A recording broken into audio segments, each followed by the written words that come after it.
بسم اللہ الرحمن الرحیم۔ آپ صلی اللہ علیہ وسلم کے حجۃ الوداع کے خطبے کے بارے میں کچھ باتیں عرض ہیں۔ ہدایت والے راستے پر چلنے کے لیے آپ صلی اللہ علیہ وسلم کا خطبہ حجۃ الوداع بڑی اہمیت رکھتا ہے۔ آپ صلی اللہ علیہ وسلم نے دنیا کے تمام انسانوں کو انتہائی خلوص سے جہنم کی آگ سے بچنے کی راہ بتائی ہے۔ خطبے کے ایک ایک لفظ سے محبت کی خوشبو پھیل رہی ہے۔ جملوں میں ایسا پیار بھرا انداز ہے کہ بس دل میں بیٹھ جاتا ہے۔ سچی بات یہ ہے کہ یہ خطبہ حقیقت میں انسانی حقوق کا ایک عالمی منشور ہے۔ تقریباً 1450 برس ہو گئے ہیں، مگر اس خطبے میں دی ہوئی ہدایات پر نہ تو کوئی اضافہ کیا جا سکا اور نہ آئندہ کیا جا سکے گا۔ یہ ایک ایسا منشور ہے جو قیامت تک زندگی کے ہر رخ اور ہر شعبے میں تمام انسانوں کی رہنمائی کرتا رہے گا۔ خطبے میں آپ صلی اللہ علیہ وسلم نے تمام انسانوں کو توحید کی امانت، قرآن کے دستور کو دل میں محفوظ رکھنے کی بڑی تاکید کی ہے۔ موت کا تصور، نیک اعمال کرنے کی ترغیب، غلاموں اور عورتوں سے شفقت، ایک دوسرے کی جان، عزت اور ملکیت کے احترام کی بڑی تاکید فرمائی ہے۔ خطبے کے آخر میں آپ صلی اللہ علیہ وسلم نے تاکید کرتے ہوئے فرمایا ہے کہ جو افراد یہاں موجود ہیں وہ ان آدمیوں تک یہ پیغام پہنچائیں جو یہاں موجود نہیں ہیں۔ ہو سکتا ہے کہ جو یہاں موجود نہیں ہیں وہ یہاں سننے والوں سے بہتر طریقے سے سمجھیں اور بہتر طریقے سے دوسروں کو سمجھائیں۔ اس تاکید میں کوئی خصوصیت نہیں رکھی گئی ہے۔ ہر آدمی اس حکم پر عمل کرنے کا ذمہ دار ہے۔ اس ذمہ داری کو محسوس کرتے ہوئے میں نے آپ صلی اللہ علیہ وسلم کا خطبہ حجۃ الوداع انتہائی آسان اردو زبان میں آپ کے سامنے بیان فرمایا ہے۔ اب ہم سب کی ذمہ داری ہے کہ آپ صلی اللہ علیہ وسلم کے اس درد مندانہ انداز میں دیے ہوئے خطبے کو اچھی طرح سنیں، سمجھیں اور اس پر عمل کریں۔ اس طریقے سے ہی ہم حضور صلی اللہ علیہ وسلم کے سچے امتی ہونے کا کردار ادا کر سکیں گے۔ ترجمے کے بارے میں آپ کی دعاؤں اور مشوروں کا انتظار رہے گا۔ اللہ تعالیٰ سے دعا ہے کہ ہم سب کو حضور صلی اللہ علیہ وسلم کی محبت عطا فرمائے، آپ صلی اللہ علیہ وسلم کی نصیحتوں اور اس کے احکامات پر عمل کرنے کی توفیق عطا فرمائے، آمین۔ آپ صلی اللہ علیہ وسلم کا خطبہ حجۃ الوداع۔ حج کے دن یعنی 9 ذی الحج کو حضور صلی اللہ علیہ وسلم عرفات کے میدان میں تشریف لائے اور وہیں قیام فرمایا۔ دوپہر کو جب سورج ڈھلنے لگا تو آپ صلی اللہ علیہ وسلم نے اپنی اونٹنی قصوہ کو لانے کا حکم فرمایا۔ پس اونٹنی حاضر کی گئی تو آپ صلی اللہ علیہ وسلم اس پر سوار ہو کر بطن وادی میں تشریف لائے۔ پھر وہاں موجود لوگوں کو خطبہ دیا جس میں دین کے اہم امور بیان فرمائے۔ آپ صلی اللہ علیہ وسلم نے اللہ تعالیٰ کی حمد و ثنا فرمائی اور خطبے کو یوں شروع کیا: اللہ تعالیٰ کے سوا کوئی بھی عبادت کے لائق نہیں، وہ یکتا ہے، اس کا کوئی شریک نہیں۔ اس نے اپنا وعدہ پورا کیا، اپنے بندے کی مدد فرمائی اور تنہا اسی کی ذات نے تمام باطل قوتوں کو شکست فاش دی۔ اے لوگو، میری بات کو غور سے سنو۔ مجھے نہیں لگتا کہ اس سال کے بعد پھر کبھی ایسے اجتماع میں اکٹھے ہو سکیں گے، یعنی شاید مجھے آئندہ سال حج نصیب نہ ہو۔ اے لوگو، بے شک اللہ تعالیٰ قرآن شریف میں ارشاد فرماتا ہے کہ اے لوگو، ہم نے تم سب کو ایک مرد اور ایک عورت سے پیدا کیا اور تمہیں گروہوں اور قبیلوں میں بانٹ دیا تاکہ تم سب ایک دوسرے کو آسانی سے پہچان سکو۔ لیکن بے شک تم میں سے اللہ تعالیٰ کے نزدیک زیادہ عزت والا وہ شخص ہے جو تم میں اللہ تعالیٰ سے سب سے زیادہ ڈرنے والا ہے۔ اللہ تعالیٰ کے اس قول کے مطابق نہ کسی عرب کو عجمی یعنی غیر عرب پر اور نہ کسی عجمی کو عرب پر کوئی فضیلت حاصل ہے، نہ کالے کو گورے پر اور نہ گورے کو کالے پر کوئی فضیلت حاصل ہے۔ ہاں اگر فضیلت اور بزرگی کا کوئی معیار ہے تو وہ صرف اور صرف تقوی اور پرہیزگاری ہے۔ سب انسان آدم کی اولاد ہیں اور آدم مٹی سے بنائے گئے ہیں۔ اب فضیلت اور برتری کے سارے دعوے، خون اور مال کے تمام مطالبات اور سارے کے سارے انتقام کے جذبات میرے پاؤں تلے روندے جا چکے ہیں۔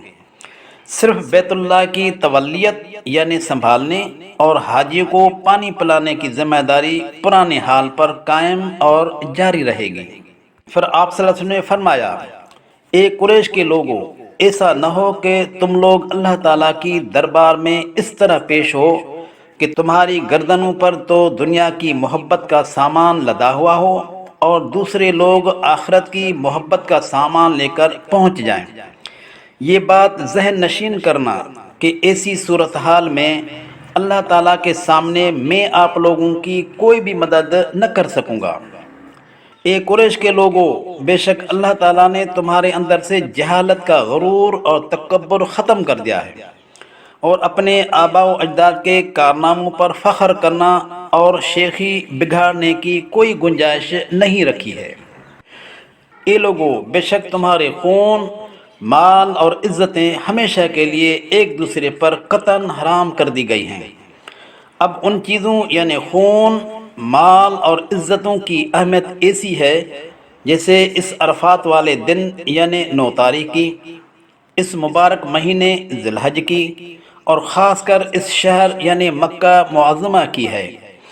اور بے شک تم سب کے سب اپنے پروردگار کے سامنے حاضر ہوں گے اور وہ تم سے تمہارے اعمال کے بارے میں بات پرس فرمائے گا۔ خبردار، میرے بعد گمراہ نہ ہو جانا کہ آپس ہی میں ایک دوسرے کی گردنیں مارنے لگو۔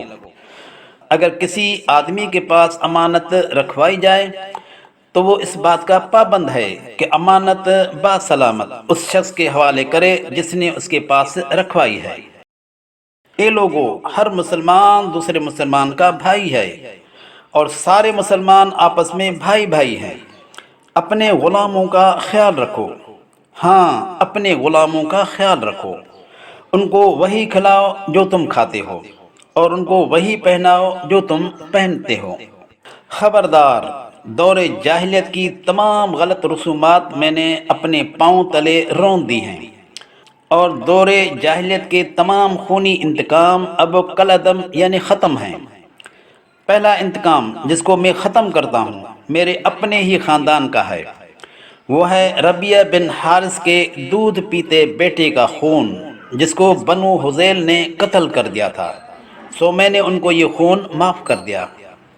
میں دور جاہلیت کا سود بھی ختم کر دیتا ہوں اور سب سے پہلے عباس بن عبد المطلب کے خاندان کا سود جس کی طرف بھی باقی رہ گیا ہے وہ اب پورے کا پورا ختم سمجھیں۔ اے لوگو، بے شک اللہ تعالیٰ نے ہر حقدار کا حق کو مقرر کر دیا ہے۔ اب تم میں سے کوئی بھی اپنے وارث کے لیے کسی بھی قسم کی وصیت نہ کرے۔ بچہ اس کا سمجھا جائے گا جس کے بستر پر وہ پیدا ہوا ہے، باقی جس پر حرام کاری یعنی زنا ثابت ہو جائے تو اس کی سزا پتھر یعنی رجم ہے۔ مزید حساب و کتاب اللہ تعالیٰ کے یہاں ہوگا۔ جو کوئی اپنا نسب یعنی اپنی ولدیت تبدیل کرے گا یا غلام خود کو مالک کے بجائے دوسرے کا غلام ظاہر کرے گا تو ایسے آدمی پر اللہ تعالیٰ کی لعنت ہے۔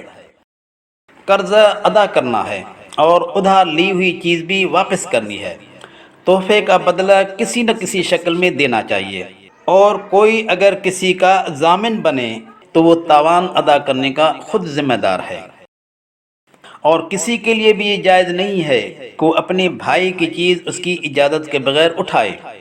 ہاں اگر وہ اٹھانے کی اجازت دے تو پھر لے سکتا ہے یا وہ خود اپنی خوشی سے دے دے، پس تم لوگ آپس میں ایک دوسرے پر ظلم نہ کرو۔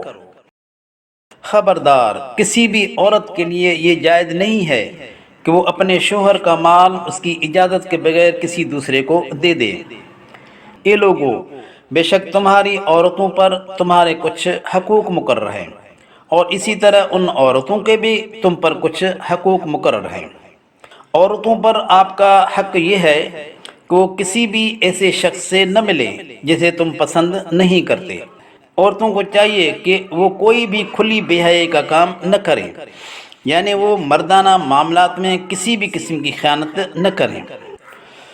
اگر وہ ایسا بے حیائی کا کام کریں اور بعد نہ آئیں تو اللہ تعالیٰ کی طرف سے تمہیں انہیں معمولی طور پر مارنے کی اجازت ہے۔ اگر وہ بے حیائی کا کام چھوڑ دیں تو پھر مردوں کو چاہیے کہ ان کو عزت و احترام کے ساتھ کھلائیں اور پہنائیں۔ عورتوں کے بارے میں وصیت کرتا ہوں کہ ان سے حسن سلوک سے پیش آئیں، کیونکہ وہ آپ کے حکم کی پابند ہیں اور وہ خود اپنے لیے کچھ بھی نہیں کر سکتی۔